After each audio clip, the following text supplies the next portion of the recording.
and therefore you are not the author, nor can AI be the author. And so nobody owns this work that was generated by AI. The Coca-Cola recipe, that is a highly guarded trade secret that only one or two people within the company have full access to. What are the biggest mistakes that startups make for protecting their software or products? I think that's the number one problem, is they wait too late. The patent office just wants to know, did you come up with something new? And so if I take open source software, I combine it in a new and non-obvious way, then I'm still entitled to patent protection.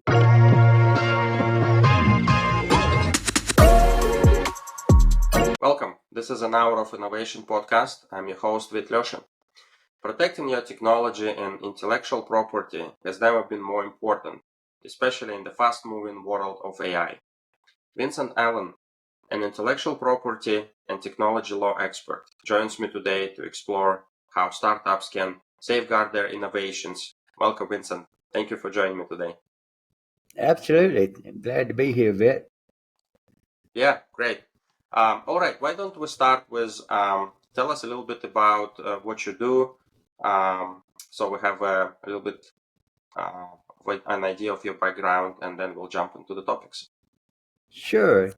So I'm a managing partner at a law firm called Carstens, Allen and Gourley. I've been practicing here my entire career. Before I went to law school, I got my electrical engineering degree. I also got a degree in aircraft maintenance as well.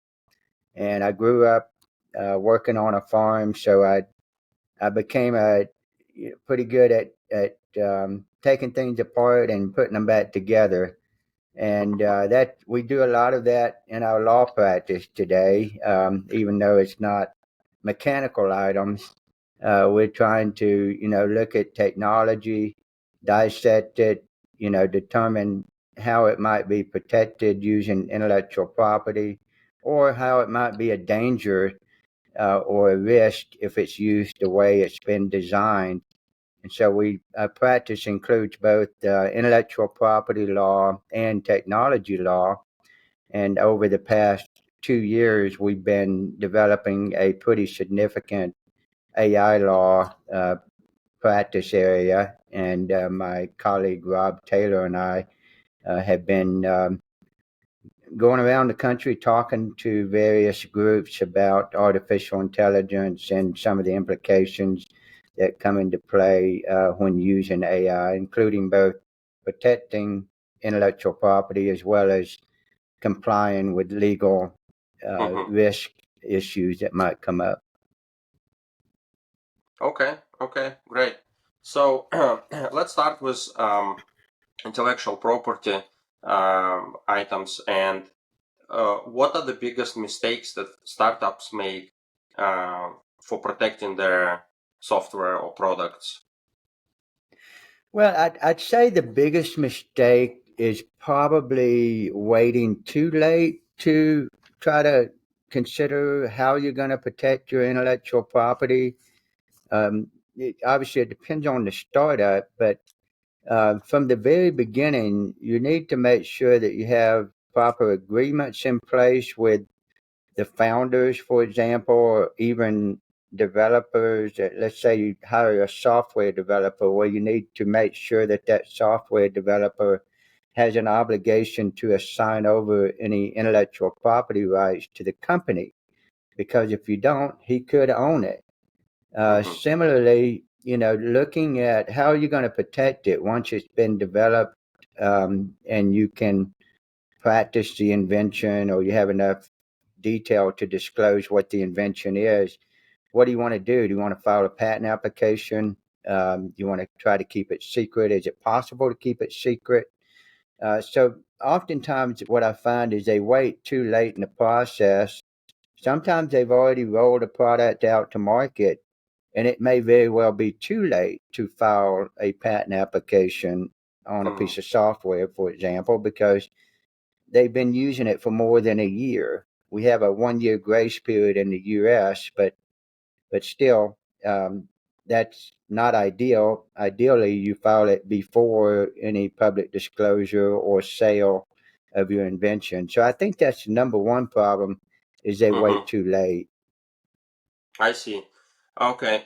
Are there any other ways to protect or at least make the software difficult to copy, regardless of patent or intellectual property things? Well, I mean, certainly you could. I mean, intellectual property includes several different things.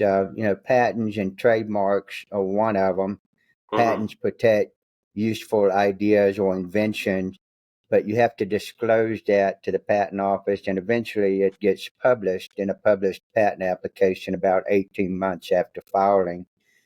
So that's one way to protect it. You can protect the name of your software using trademarks, but there's a third one that people don't talk about as much, and that's trade secrets.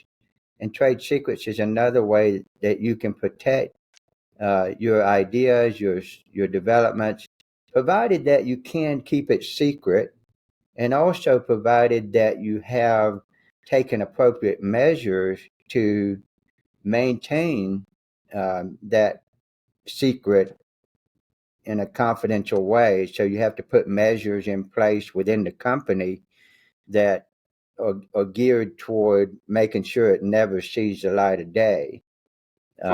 So an example of a trade secret that's always cited as being pretty popular is the Coca-Cola recipe. That is a highly guarded trade secret that only one or two people within the company have full access to, and so they guard that very carefully. And that's the kind of thing you have to do if you want to keep something as a trade secret. That might be an option, as long as you can't reverse engineer. So if I could take your product and reverse engineer it, well, that a trade secret's not going to help you, but it may be a viable option for helping you protect that invention or software. If you're developing software, is to keep your algorithms and the way you're doing things secret. And then you can also take measures to make sure that it's more difficult technically for somebody to reverse engineer what you're doing, and just make it more difficult for somebody. You don't want to disclose all your code, right? So keep your code secret. And so those are some of the ways that you might be able to protect it without actually filing a patent application. I see. Okay. And then, so you mentioned that biggest mistake is to file for patent too long after going to the market after a year or whatever. When is the best time for startups to think about filing for a patent, given it also takes a lot of time to go through the process, right? Yeah, it takes time, and it's not an inexpensive process either. But the thing about patent protection is you need to be careful about disclosing anything without a non-disclosure agreement in place. If you disclose it publicly, what that does is that starts a clock ticking. So you have 1 year from that public disclosure, or even an offer to sell the product or the service that you're offering without disclosing how it works, can also be a bar to patentability. But you have 1 year from that offer to sell or publication of the invention to file a patent application in the United States. So you have to be wary, if you're interested in trying to file for patent protection, of making any public disclosures. Now, when do you file? Well, you file whenever you're ready. You don't want to file too soon. If you file it before you've developed the product, you're not really sure how it works. Yeah, you can file a provisional patent application, and some attorneys may encourage you to go ahead and file that. But the problem is, especially with software patent applications, is that the invention needs to be enabled.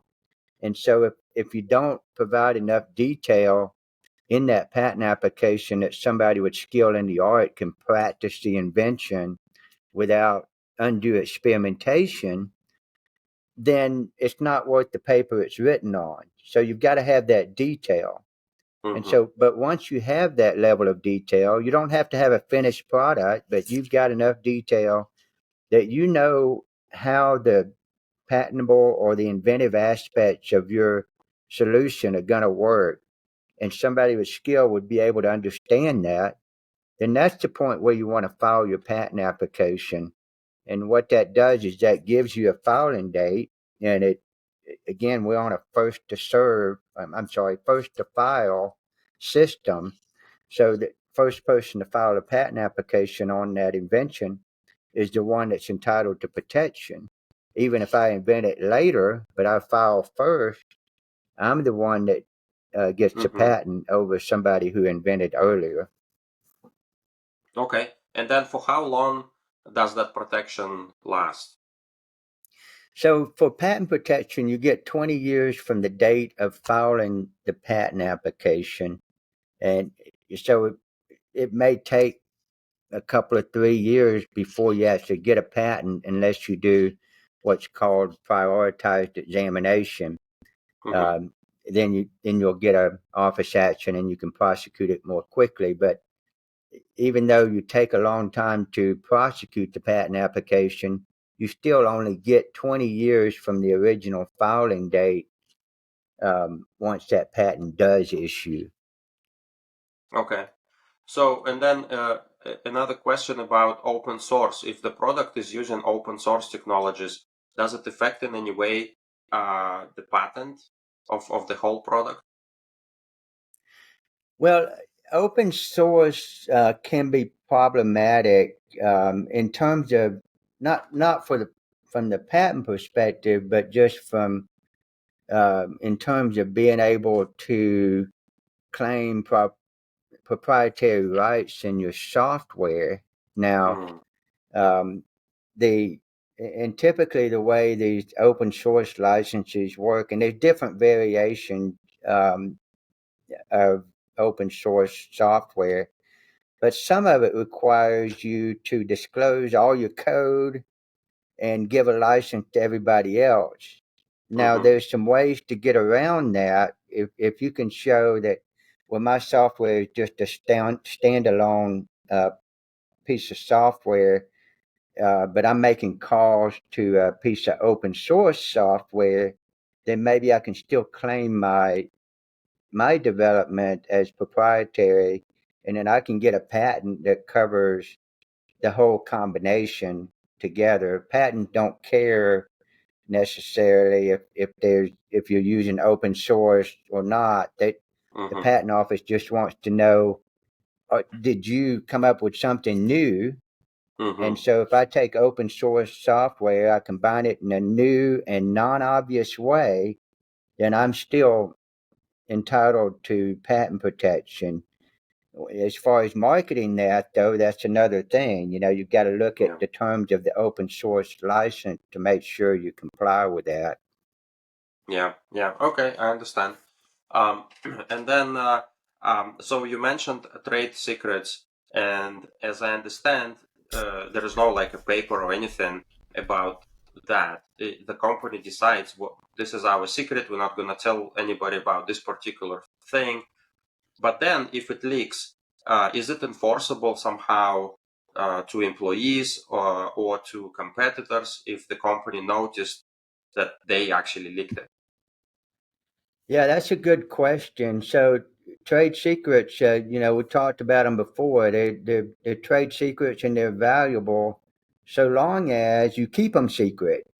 And if you've got measures in place to keep them secret, and one of your employees leaves and breaches their confidentiality agreement with the company and starts up a competing company, then you should act immediately to try to lock all that down and Mm-hmm. file. You can file a lawsuit, um, either state court or federal court. It depends on the particular case, but file a lawsuit and immediately ask for what's called a temporary injunction or a temporary restraining order, and then ultimately get a preliminary injunction that lasts for the duration of the case.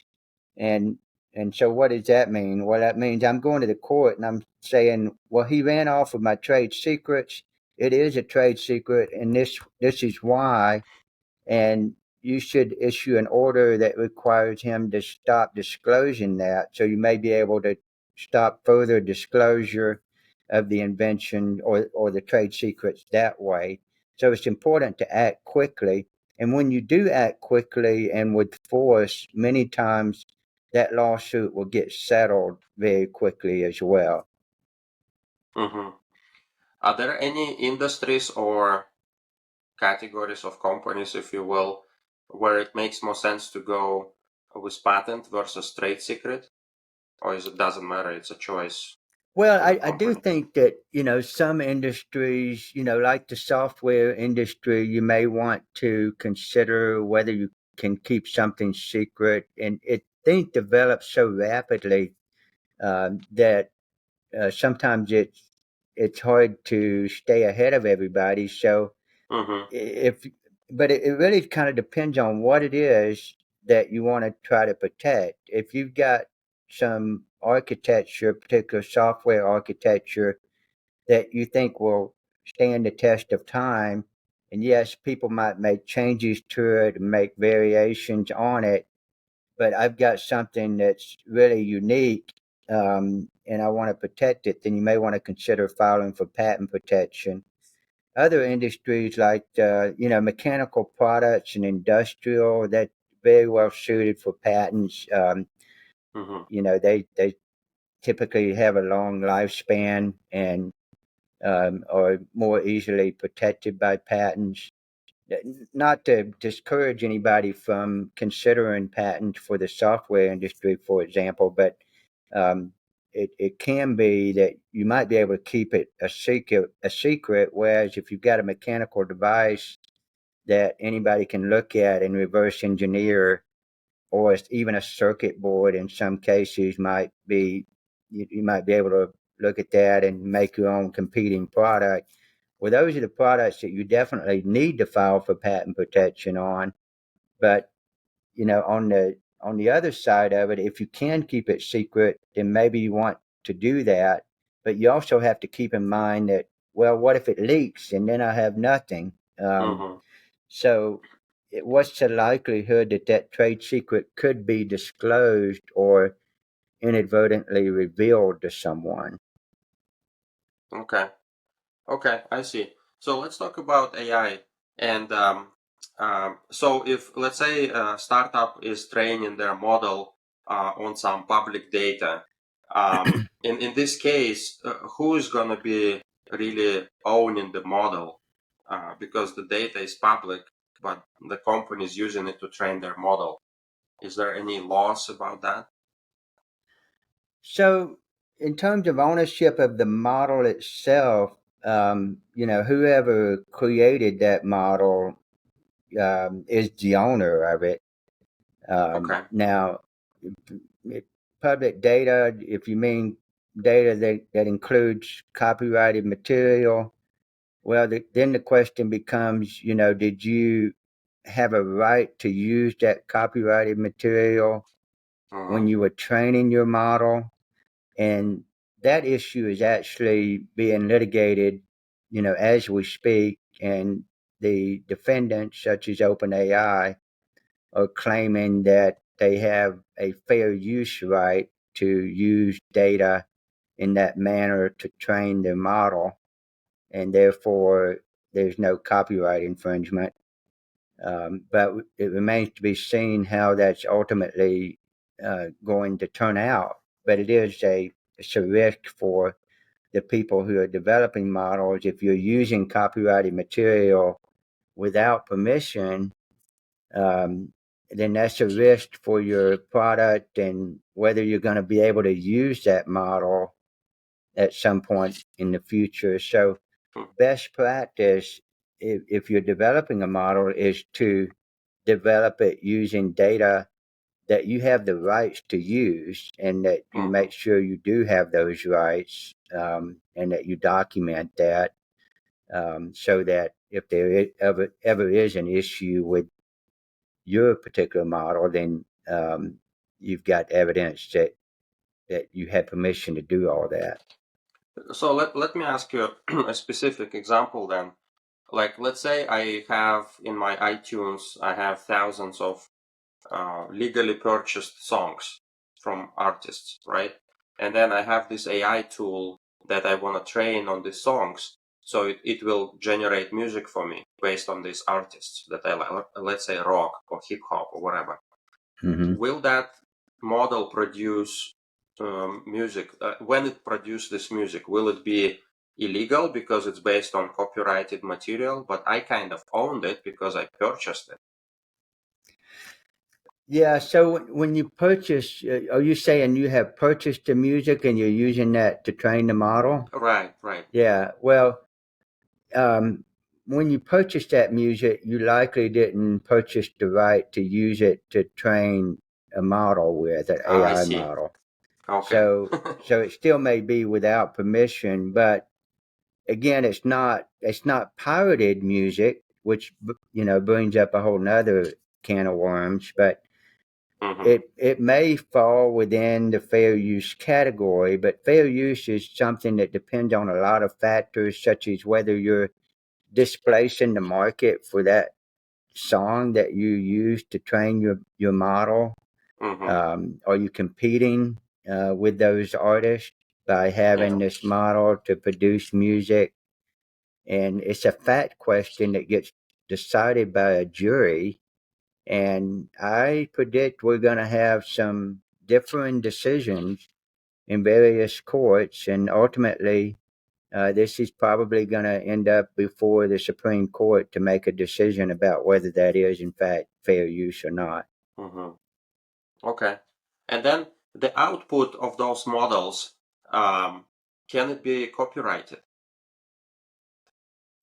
The outputs of the models currently, I should say it depends. If you're talking about exactly as it came out of the model, the Copyright Office says no. But I'll give you an example of a case where I think it might illustrate that the Copyright Office has it wrong.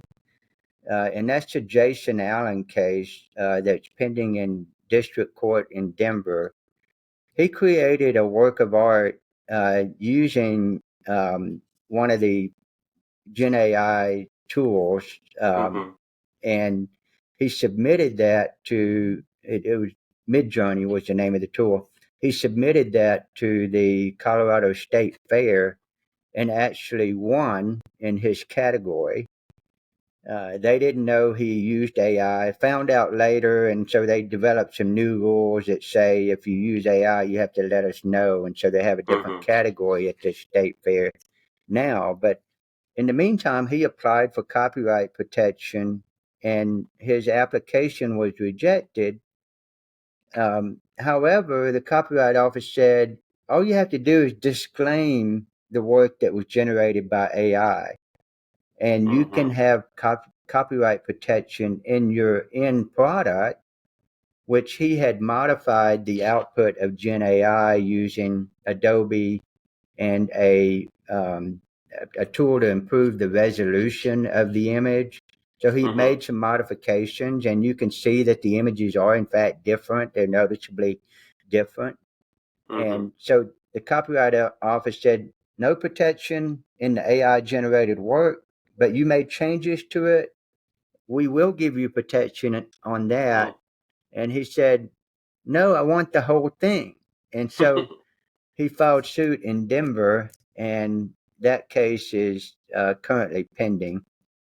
Okay, interesting.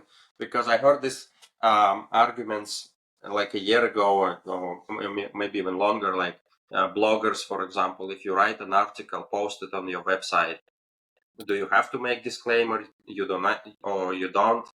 Do you consider it your work or not? Because you kind of entered the prompt, but then it generated you a whole bunch of text. Hopefully, people read it, maybe even edited, but who owns that? Can it be copyrighted to that person? Well, that same issue that, I think the courts are going to have to consider.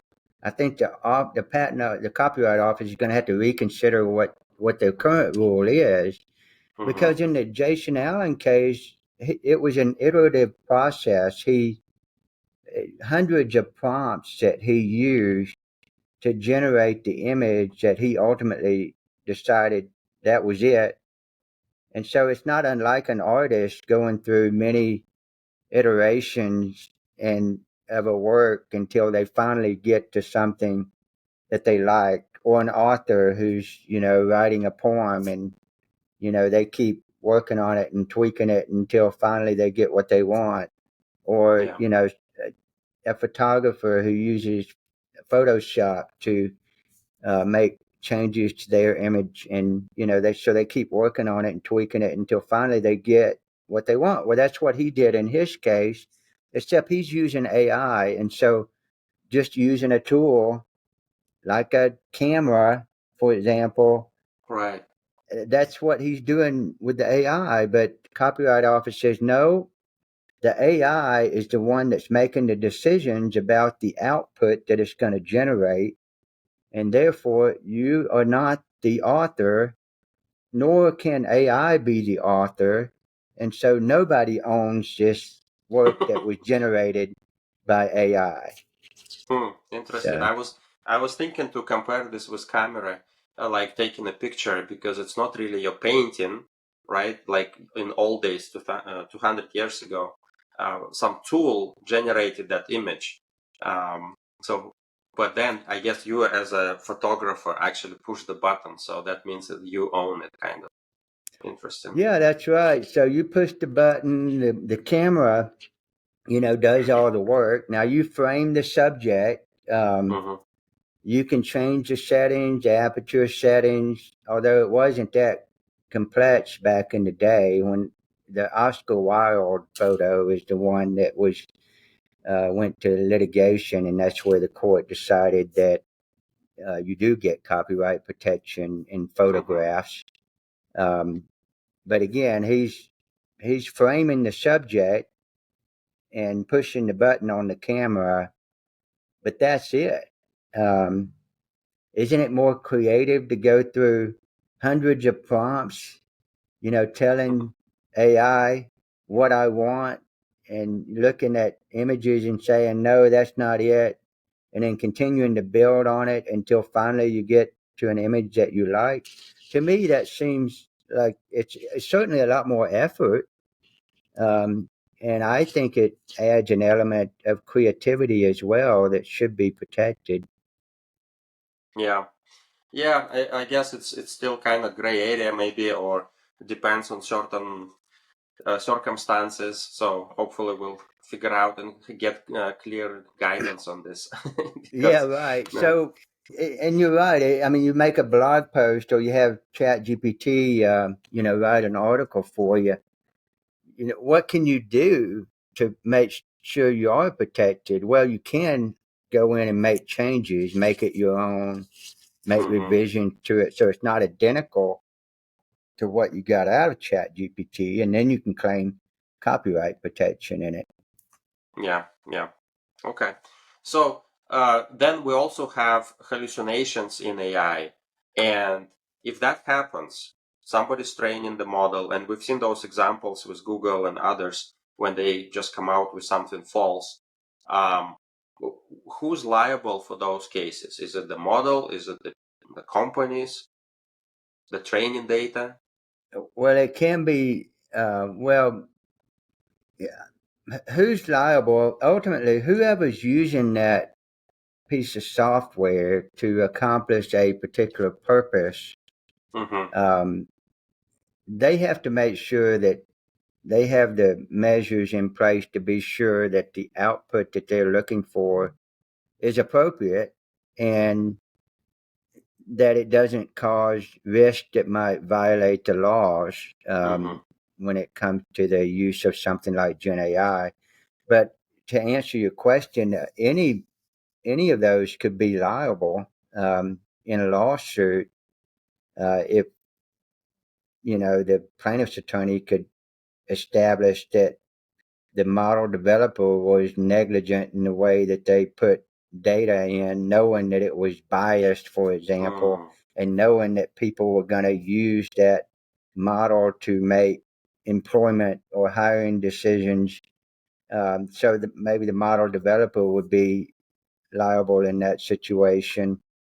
You often see agreements, indemnity agreements, where um, either the model owner or whoever's using the model might ask for indemnity from the other, but that doesn't necessarily insulate you from a lawsuit if there is a bad result, such as the kid committing suicide when he was using the character AI software. I mean that's a bad result. That's something that you have to try to guard against. And so, what can you do to avoid those types of situations?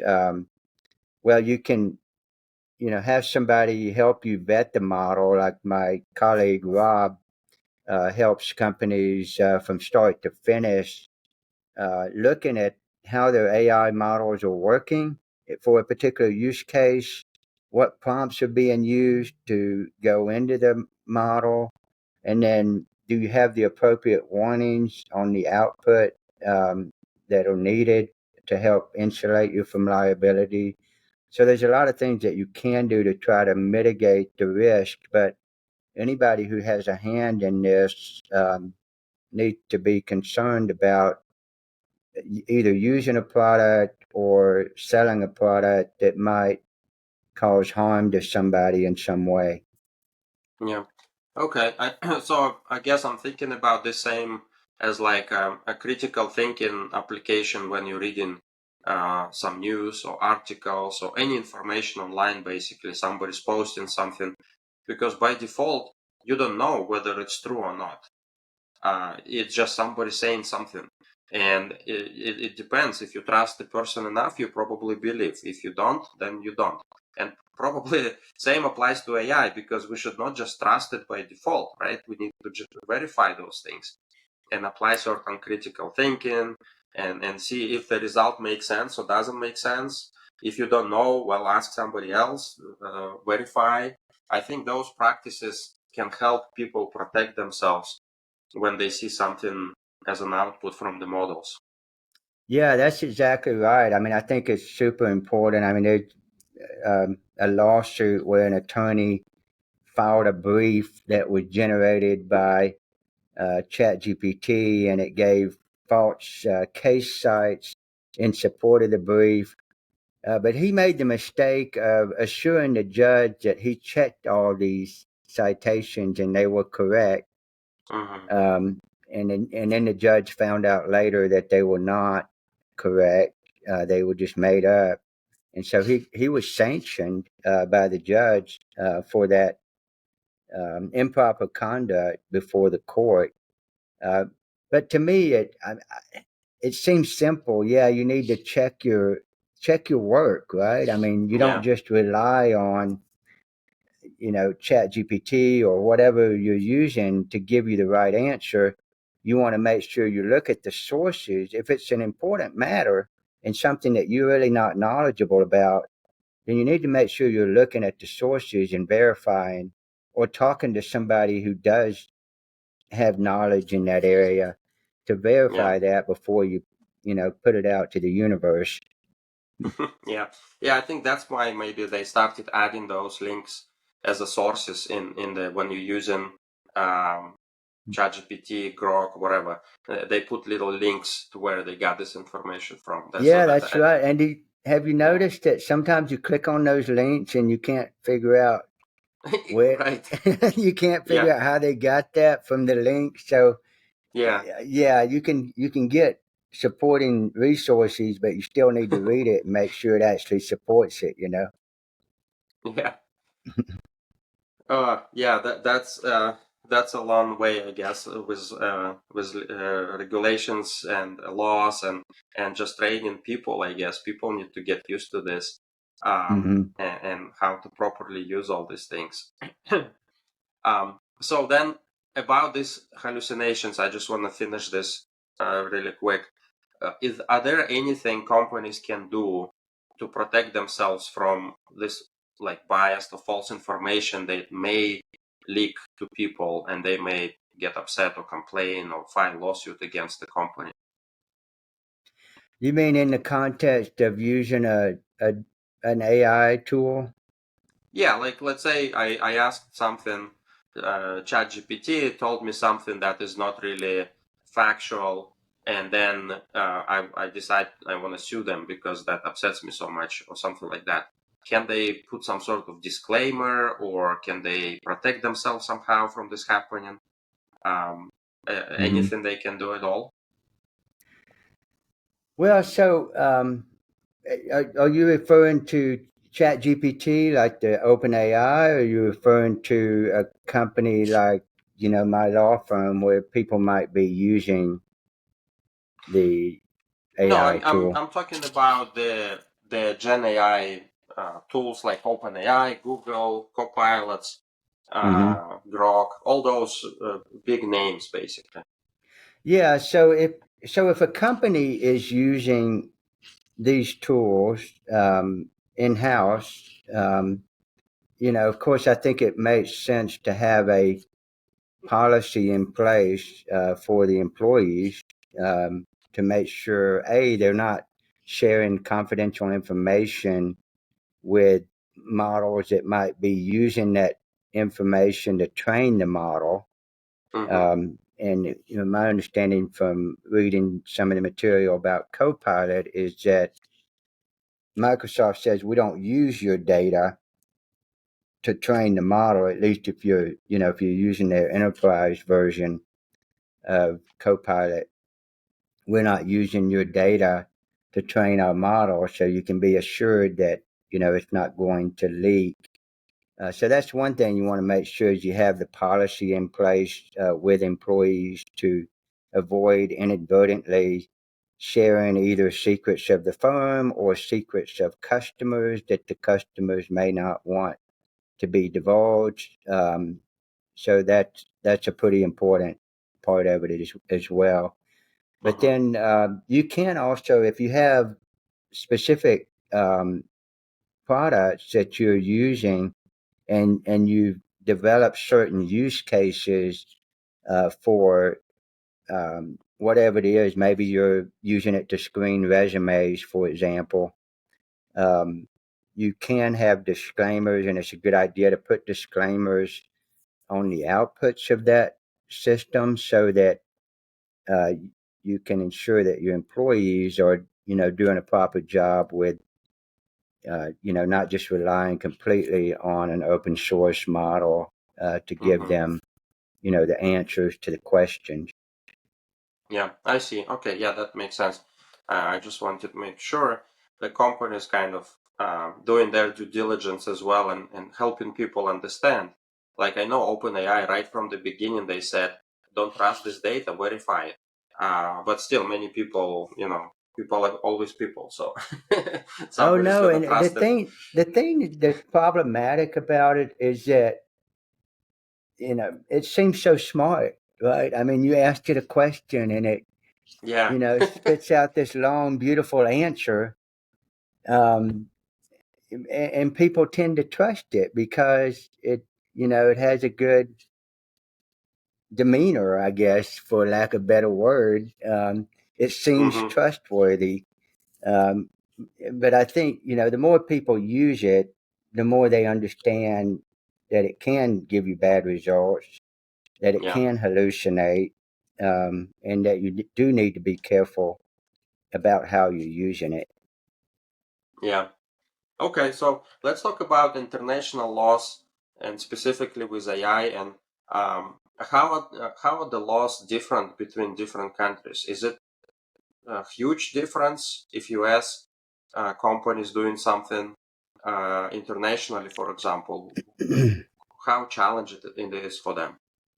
Yeah, so that's a good question. The EU has an AI Act in place that um, many think is overly restrictive, and that it is actually hindering innovation.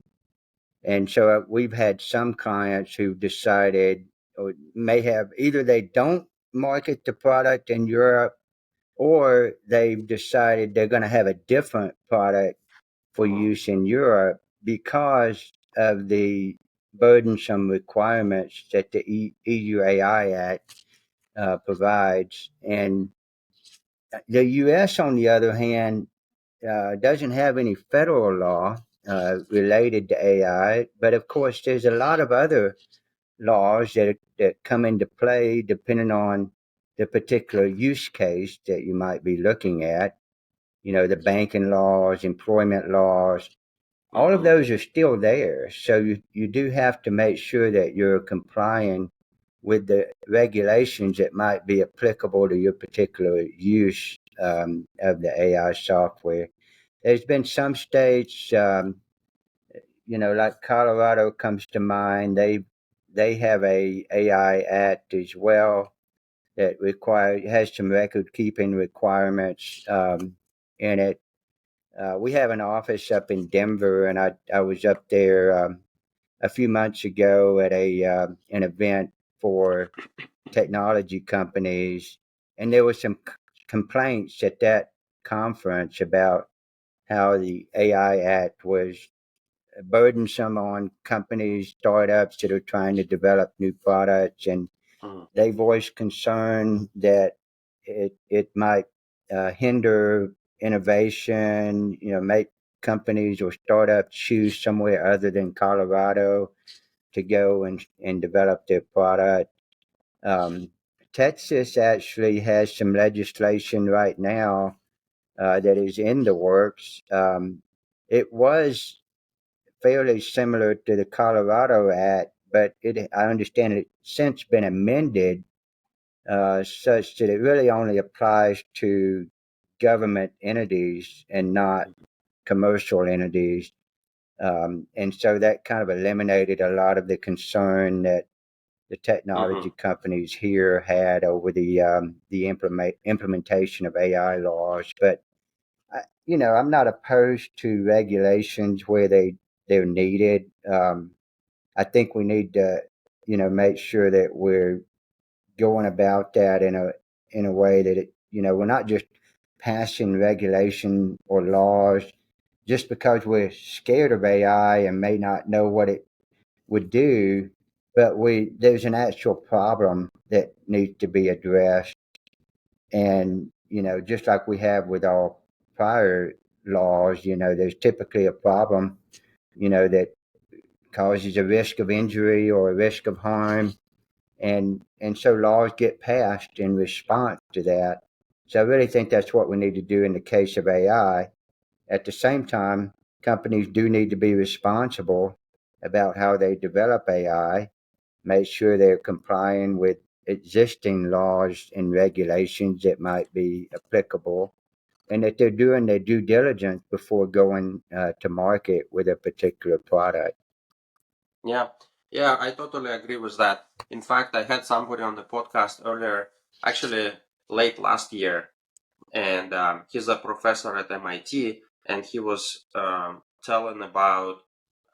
So they wrote this book with his co-authors, and they basically preaching this idea of context around data science and basically explaining to engineers how they should learn about liberal arts and laws and regulations and all these things to be aware of them while they building their projects, their products, working with data, training models, generating some outputs and things like that.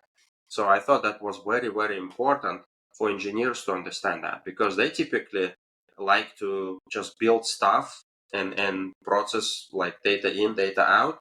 Hmm. Um, but it's good to build that awareness in general, how it will be used and what regulations are out there, and even like social understanding of things like that. So yeah, that's great. Yeah, I think that's a good point. And that's kind of what my colleague Rob I've mentioned a few times. He helps companies from the very beginning, so they may have a concept or a framework that they want to develop, and so he actually looks under the hood and talks with the engineers about how it's going to work, and looks at the prompt libraries, for example, and then helps them understand what laws and regulations might be implemented or might be implicated. But yeah, I think it's important that if you are Hmm. an engineer developing a solution, that you at least have a general understanding of what the legal landscape is for that particular use of software and what you might want to look out for. Yeah. Are there any plans for any global organization to develop some global laws and regulations around AI at all? Not that I'm aware of. I mean, I think it would be very difficult to have a, quote, global regulation. I mean, you'd have to get each country to sign off on it. We do have some treaties, so that might be one way that it could Hmm. come about. I don't really see that happening at the moment. Um, I mean, I guess it's always possible that some countries convene and try to work out a framework for regulating AI. But I think that's probably unlikely. Okay. Yeah, that's usually very hard, but somehow we agreed on certain technologies, how they're going to be used across nations, right? Some protocols and some basic understanding of technologies.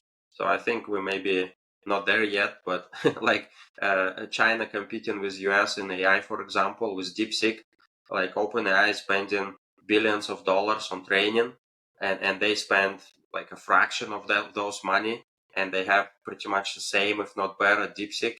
Hmm. It's just crazy. so, Yeah, so well, regarding DeepSeek, there's an open question of how exactly they train their model. I think there was some indication that they were using ChatGPT to in order to help train their model, which is kind of cheating, right? If you do that, and violating the terms of use of OpenAI that they have on the product. Um, but also the problem, the reason why we recommend staying away from DeepSeek is because you don't know how your data is going to be used. I mean, it's in control of the Chinese government, Mhm. and as such, we consider it to be an insecure uh, resource that you don't want to put your own data into. Yeah. Is there anything US companies, startups can do when dealing with these differences in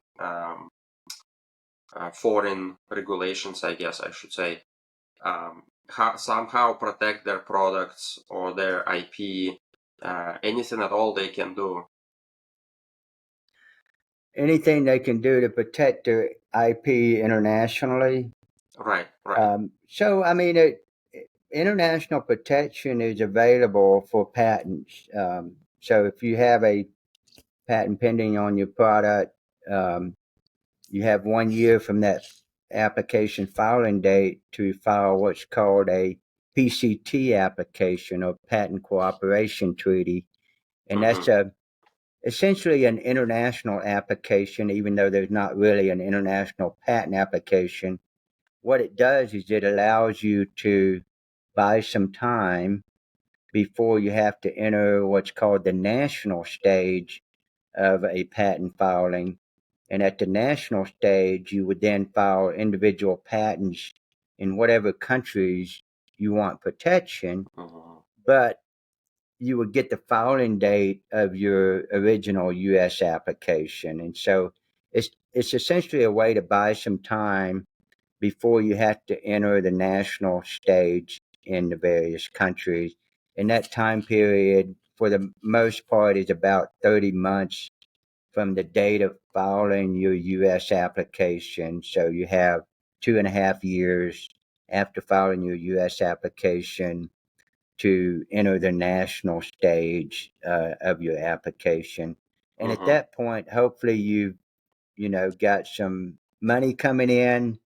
You've got some insight into maybe what the U.S. Patent Office might be doing with your patent application, although it could still be pending if you did normal examination. But that allows you to extend the deadline out so that you can make a decision when hopefully you have more resources to spend on the various international filings that you'll have to make at that 30-month deadline. Okay, so same basically as a patenting approach that will work. Yeah, now, I mean, you can still try to keep it secret. Like trade secret is, like I mentioned earlier, is a valid avenue, but trade secrets are just more difficult to enforce once you get them out of the United States. Yeah, I see. Okay. All right. Well, great conversation with you, Vincent. And maybe at the end here, if you'd like to share some information, if people want to follow up with you and ask a specific question, please do so. Sure, yeah. So my email is Allen, Allen, at caglaw, CAGLAW.com. And my office number here is 972-367-2001. Okay, great. Thank you very much, Vincent. It was very insightful conversation. And I'll well, thank you for having me, Vit. I really enjoyed it. Yeah, absolutely. Thank you very much. All right. Bye-bye. Bye.